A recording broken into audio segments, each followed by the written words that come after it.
Hey everyone, it's Tony here with another famous find. We're in York County, Pennsylvania, the snack chip capital, the USA. Party in your mouth. Party. That's Barton Snacks, hard potato chips. We're here to find out how they're pumping out over 30 million pounds of potatoes and chips. Let's get in there. Usually we get 3 trucks a day. Where are the potatoes coming from? This time of year it's out of storage. Michigan, New York, Maine, Canada. Typically it's what though? What kind? So typically we're going to have what we'll call round whites. So we'll have the mochas and Snowdens, a few other varieties. They make up the majority. And out of the fresh fields we'll get Atlantics out of the field, which will be starting in Florida, come up the coast until we get back to Pennsylvania in August. We heard that this is the snack food capital of the world because of the soil around here. I don't think it's because of the soil. That's what Google told us. Is that what Google told you? You can't believe everything here. I know. That's why I'm asking the man. You know, I don't know exactly why it is. A lot of it has to do, so you've got a snacking tradition here with pretzels. The Germans brought their pretzels over there. They're settled up in Reading. Everybody used to grow potatoes, and there were potato chip factories in every city in the country. You go back to the 50s. And I think the reason the independent ones survived, Pennsylvania's got a great central location. Almost half of the country's population is within 300 miles. So you're great for a distribution point, and just being able to distribute efficiently helps maintain your brand. And I think too, some of it is just sort of the luck of the draw that their families that owned Utz and the Her family. Is that how you pronounce it up here? Utz. Oh, okay. I thought you said Utz. How do you pronounce it down Yeah, there? Utz. I don't know. It's always Utz up here. And they're right down the road. They're not far away. But Yeah. the families that ran those businesses, Utz, Hers, and Middlesworth, and a few of the other ones, they maintain successful business through multiple generations, which not everybody can do. Is it friendly competition between you guys? Other than the big guys who go unnamed, everybody else is pretty friendly. Got it. We unload potatoes outside. We've got a platform that they back onto. It serves as a scale as well. There's a big hydraulic system that lifts the truck up in the air, and they tilt back by gravity. And outside here we have what we call a scrubber, gets some of the dirt off the potatoes. And what's the math? How many pounds are we doing a year? Over 30 million. 30 million pounds. 30 million pounds of potatoes a year. Yeah, the numbers add up pretty We quick. read it was 4 pounds of potatoes for 1 pound of chips. Yes. Right, so yeah, we're making close to 10 million pounds of chips. This is sort of our way for our people to look into the bins. Lamoka potatoes from central Michigan. You said this is a washed load versus an unwashed load. Got some russet potatoes from Albright, Canada. The first step in our process is really peeling the potato. Cut thick in half. It's a really big tip. Don't think of that. Good. This is the green potato. Mr. Bush said that if it's exposed to sunlight, it turns green. That's what a green potato is. And this is their kind of reject pile. But they said that they actually give these to the farmers to go and get that over. Potatoes are forward in the top. Inside the ring is a rotor spinning around really fast. And the rotor is making that potato go right through the blade. The blades are razor sharp. Cut your finger right off. Most of what you're doing in a chip dryer is keeping the chips from sticking to each other. They naturally stick to each other. So you gotta keep them apart, mix them up. Yeah. So our continuous fryer is kind of unique. Built in the 70s, they don't really, like you say, make them like this anymore. It's not quite the capacity of the big lathe fryers, but it makes our kind of chip. You see the Teflon fingers in there, they keep the chips from sticking to each other. Now it's gonna move through the machine. 3 minutes later, they come out, they drip dry on these conveyors, let some of the oil drip off on the conveyors, and then we add the salt. Oh, the salt goes on Right here. everything. Yes.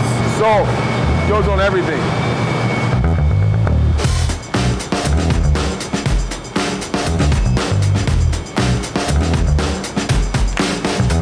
The potatoes are 80% water, and when the first slices go in, they're gonna boil like crazy. So you see the beginning of the batch, there's about 120 pounds of potatoes in there.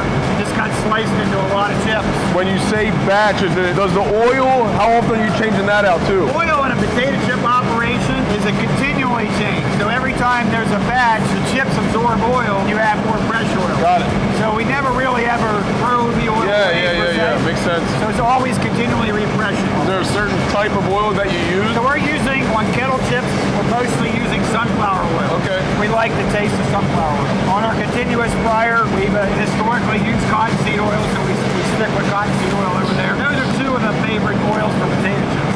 Has the war caused any kind of logistical issues with you or supply issues? So we had a massive problem when Russia invaded Ukraine. It wiped out the sunflower supply. We had to go almost a year without sunflower oil. And what did you do? Just change to a different oil? Cottonseed oil. We had to switch over to cottonseed oil. It lasted almost a year until we could get back into sun. And when we did get back into sunflower, the cost was astronomical. But it was crazy high for a while. Did you adjust your prices? Did you have? We had to. That's part of the whole potato chip industry. We're really looking at pricing that's 30 to 35% higher than it was 4 years ago. Did you have any issues getting potatoes? We never had a problem getting potatoes. I'd say the farmers do a great job. Really no issues with potatoes other than cost. Cost of potatoes went up because fertilizer went up, diesel fuel went up, and the seed price went up. So they had a lot of chemicals went up. They had a lot of issues on the cost side, but nothing on the supply side. Now you can see it's starting to be halfway done, right? Yeah. A little less steam. You can see the chip. This batch here is almost done. It's got a little ways to go. But it takes over 6 minutes to do a batch in the kettles. What's the cook time here compared to there? Over 6 minutes compared to 3 minutes. Wow. Is it automated? Yeah, there's a PLC runs all this stuff. So what's a PLC? It's a PLC is an industrial computer. We used to do it on an eyeball test. Now it's automated. Next step after the chips come out is they go through a centrifuge, which is like a washing machine basket, and we're spinning off a little surface oil so the chips come out drier, so not as oily. And it's a fairly unique thing. Not everybody does this. I wouldn't say it's a secret, but it's something other people don't do. Yeah, there's an extra step you're taking, yeah. Right, makes them a little drier, so not so greasy when you touch it. The operation changed when you guys took it over. Did you do any magic? Generationally, basically nothing, because I've been back since '88 working for my parents. So my thing was operations. So I basically have been running the operation since 1990. My parents retired in '04. We're always making changes, but nothing. What about your family from the previous family? They never had kettle chips. How did your dad know that beforehand? He worked in the potato chip business since high school. Oh, wow. Right about his age. He worked at a local place in York. And my mom lived on the same street as the Senef company that made kettle chips. We used to walk down the streets to get a bag of chips for a nickel when they were kids. Martin started in like 41. 4 kettles, they're all doing the same things. We have 6 kettles, and they're all making the same product at the same time. What are they doing there? Picking out bad stuff. And what about the machine here that's shaking it? I'm just getting it ready for the optical sorter. This is the optical sorter? Right, so this is picking out dark stuff. Got it. What do you do with whatever gets Back picked to the up? farm. Really? Yeah, bad chips go to the farm. They blend it with real food, so they don't mind it too much. Kettle cook. Not only potato chips, but they have popcorn too. They're popping fresh popcorn. Yeah, this room over here is the kettle side. All the kettle chips are in this room. Popcorn's right there. This side is all the big fryers. Wish I could describe the smell in here right now. Oh, it's sour cream. Sour cream and onion? Yeah. This is the tumbler that's seasoning the chips, and then these are the sorters, right? That measure them out. Yep, scale. 14 head scale. 14 head scale. And it's a combination wear, which is amazing. So when it's dropping, it goes through all 1,000 options in a third of a second. Wow. Figures out the best one, it dumps that, reloads. 14 head scale all the way around, weighs each one exactly, and then it's nice bags to have. it. This is a new setup. This is the tumbler that's seasoning it. Barbecue. They're the #1 seller for us. Are they? Oh, yeah. Wow. Going away. That's been around since forever. Mr. Martin had that seasoning back in the late 50s. #1 seller, barbecue. So when it's dropping down in here, how many are going in there? 1 bag per? The combination adds up to the weight. To the weight of 1 bag. Yep. So then if you watch that weight downstairs, it's amazing how close it is. It's within a couple tenths of a gram. The concepts have been around since the early 80s. They've been refining it. So what is that? 40 years. Want to go downstairs? Awesome. See the baggers? Yeah, please. They come out of that 14 hopper, and then they all come back into one bag right there. Bam. Pulling the bag down, the film, seals it. Each seal is the bottom of the next bag. There's a chute coming down. I wish that was my mouth right now, just wide open. Ah, you like the joke. So this is something unusual. We don't do a lot of bulk, but every so often we do bulk. So you can see, instead of filling a bag, we're filling a big box. Yeah. The shelf life the same? Well, these will get repacked by somebody else right away. Got it. Okay. It wouldn't be the same. Got it. It wouldn't be the same, right? Because you're not airtight. And it's not, that kind of bag doesn't have barrier like the other bag. Yeah, the other bag is yeah. built to protect the potato chip. Yep. Yeah, the bags we use are built for chips. So we were reading on the way here the history of the chip. Legendary thing. George Crumb we were reading. Yeah, the Vanderbilts, they're up at one of these fancy resorts on a lake. The guy complained about his French fries, they were too thick. I guess he wasn't very nice about it. So the chef, you know, he's thinking, this guy's a rich whiner.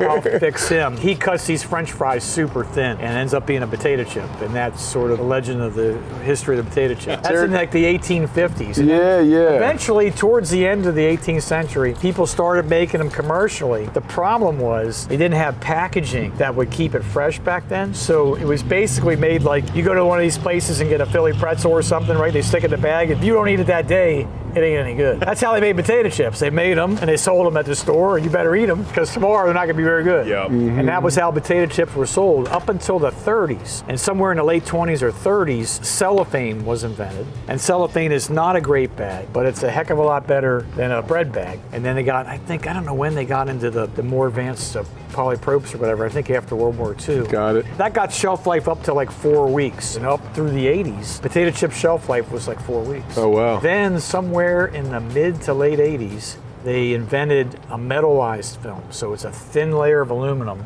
on the plastic. And what that did was block light. So believe it or not, the number one thing that made a potato chip go stale was not the air, was the light. Wow. So the light would penetrate those older bags, the clear bags, and then make the chips go bad. So by getting this metallized film, we now ended up with like 10 weeks of shelf life. And then they made better metallized films. Now we do nitrogen flush out the oxygen. Here? You're doing that there? Yep, gives you like 16, 17, 18. Wow. Give them our goodie box. The Greeks do not go empty-handed, as we know. Sir? Oh my gosh, look at all this stuff. Thank you. Of course, and there's some merch in here too. All right. It's a pleasure. Cool. Thanks a lot. What an amazing facility, what an amazing product. You know, our buddy gave us something to take with us to go. One more last bite. I wish I had some dip. Wait, I do. We did bring some crab dip and some spicy crab dip with us. Do the regular. Old Bay, hot sauce spicy, of course. It's just making a really good combination. Someone should make a crab dip chip. Eating the thumbnail.